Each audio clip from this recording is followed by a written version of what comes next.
Hello friends, welcome to my YouTube channel. তো এখন tonic মুভিটা নিয়ে কথা বলবো, যেটা এই শুক্রবারই রিলিজ করেছে এবং এই ফিল্মটার মধ্যে আছে প্রধান দুই চরিত্রে দেব এবং পরাণ বন্দ্যোপাধ্যায়।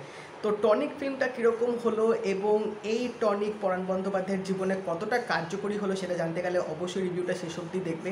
তো গল্পের যে প্লটটা সেটা অলমোস্ট কিন্তু ট্রেলারেই তোমরা দেখে অনেকেই বুঝে গেছিলে যে ফিল্মটার মধ্যে কী হতে চলেছে এবং গল্পটা কী হতে পারে। তো এখানে একটু করে বলে দিই, পরাণ বন্দ্যোপাধ্যায় তার ফ্যামিলি নিয়ে আছে। তো ছেলে আর বউয়ের বিবাহবার্ষিকী তারা খুব ভালোভাবে বাইরে গিয়ে সেলিব্রেট করেছে এবং যখন তার মা আর বাবার বিবাহবার্ষিকী সেলিব্রেশনের কথা উঠছে তখন ছেলে বলছে যে আমি আমাদের বাড়ির ছাদে তোমাদের বিবাহবার্ষিকী উদযাপন করব। তো এটা শুনে অবভিয়াসলি তার বাবার একটু মানে মনটা খারাপ হয়ে যায় যে ছেলে নিজের জন্য নিজের সময় এত কিছু করছে, আমাদের বেলা এত কমভাবে সেলিব্রেট করছে এবং তার অনেক কিছু করার ইচ্ছা আছে যেগুলো তিনি বয়সের জন্য করতে পারছে না, কারণ তার ছেলে একটা strict rules and regulations maintain করছে তার বাবার প্রতি, যে তুমি এটা খাবে না, কী করবে না করবে, একটা পুরো স্ট্রিক্ট চার্ট কিন্তু মেনটেন করে রেখেছে।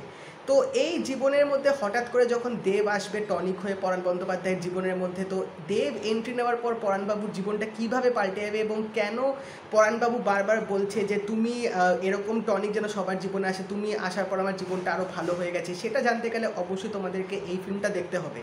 তো এটা পুরো একটা সম্পূর্ণ ফ্যামিলি অডিয়েন্সদের জন্যই বানানো হয়েছে এবং এখানে যে দুটো প্লট এখানে কিন্তু ব্যবহার করা হয়েছে। একটা হচ্ছে তার ছেলে পার্সপেক্টিভ দিয়ে দেখানো হচ্ছে যে ছেলে কেন এত রুলস অ্যান্ড রেগুলেশনস মেনটেন করছে, কেন তিনি এত স্ট্রিক্ট ফলো সব কিছু করছে তার বাবার জন্যে, সেই জিনিসটা কেন তিনি করছে সেটা অবভিয়াসলি তোমরা ফিল্মের শেষে গিয়ে দেখতে পাবে যে হ্যাঁ, ছেলে তার পয়েন্ট অফ ভিউ থেকে কিন্তু তিনিও কিন্তু ঠিক আছে। এবং এখানে যে পরাণবাবুর যে গল্পটা দেখাচ্ছে যে তিনি এতদিন ধরে কিছু নিজের স্বপ্ন পূরণ করতে পারেননি, সবসময় ফ্যামিলি নিয়ে ভেবেছে, ফ্যামিলির জন্য করেছে, তো তিনি নিজের ইচ্ছেটাও পূরণ করতে চাইছে, নিজের বউকে নিয়ে তিনি ঘুরতে চাইছে, বিভিন্ন জায়গায় তিনি ঘুরবে, অনেক কিছু তিনি করবে, তো সেই ইচ্ছা শক্তিটা পূরণ করার জন্য তিনি অনেক কিছু করতে চাইছে। তো গল্পটা কিন্তু খুবই সিম্পল রিয়েলিস্টিক ওয়েতে রাখা হয়েছে। রিয়েলিস্টিক কারণ এরকম গল্প এরকম সিন কিন্তু আমরা ঘরে ঘরে এখন দেখতে পারি, খুবই ভালোভাবে ফিল্মটার মধ্যে দেখিয়েছে।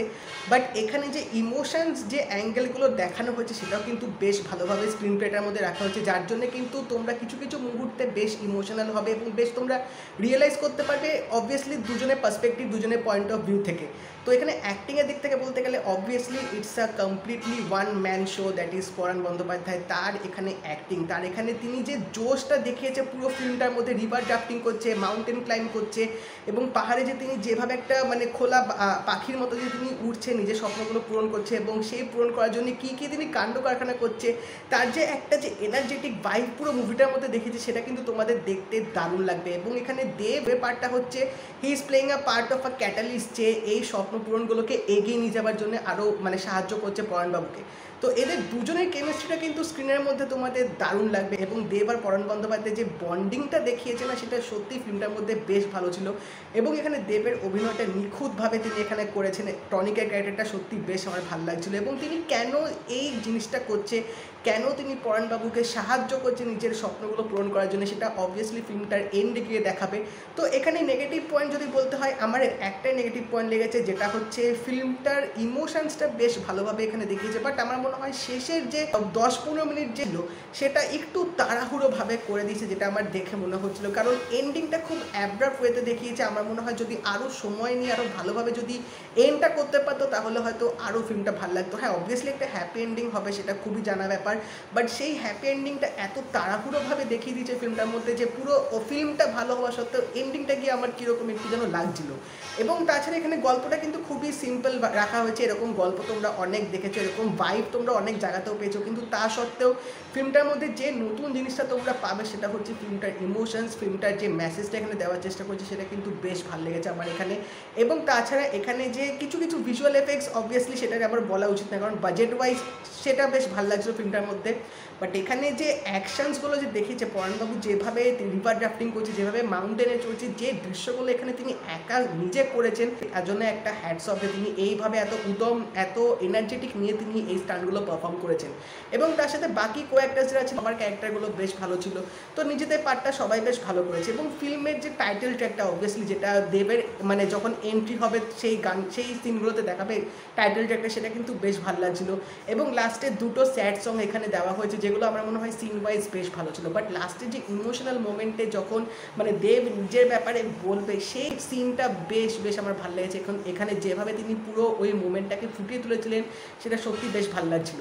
তো এই ফিল্মটা অনেকের হয়তো পছন্দ হতেও পারে, অনেকের হয়তো পছন্দ নাও হতে পারে, স্পেশালি ইউথদের কাছে একটা মিক্সড ফিলিং হয়তো হতে পারে। বাট এটা একদম প্রপার ফ্যামিলি অডিয়েন্সদের জন্য বানানো হয়েছে এবং ফ্যামিলি যারা যাবে, স্পেশালি যারা 50-60 বছরের যারা মানে এই ফিল্মটা দেখতে যাবে তারা বেশ ভালোভাবে কিন্তু এই গল্পটা রিলেট করতে পারবে এবং তাদের কাছে এই ফিল্মটা কিন্তু সত্যি বেশ ভালো লাগবে। তো এখন দেব যে পরপর ফিল্মগুলো বার করছে সেগুলো হচ্ছে তিনি ফ্যামিলিদেরও ক্যাটার করছে আবার ইউথদেরও ক্যাটার করছে, কারণ গোলন্দাজ হচ্ছে ইউথ প্লাস ফ্যামিলি অডিয়েন্স দুটোকেই ক্যাটার করেছে। টনিক হচ্ছে আবার ফ্যামিলিকে ক্যাটার করছে। রঘু ডাকাত পরে যে আছে সেটা আবার ইউথদের জন্য ওরকম একটা সেন্ট্রিক ফিল্ম করা হচ্ছে।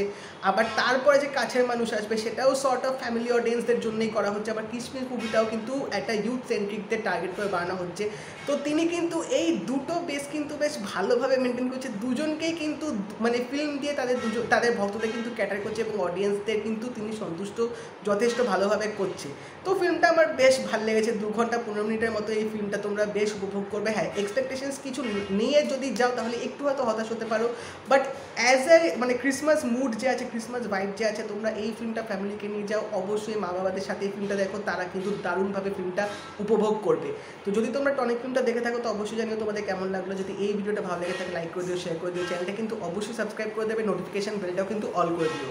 তো দেখা হবে পরের ভিডিওতে, বাই।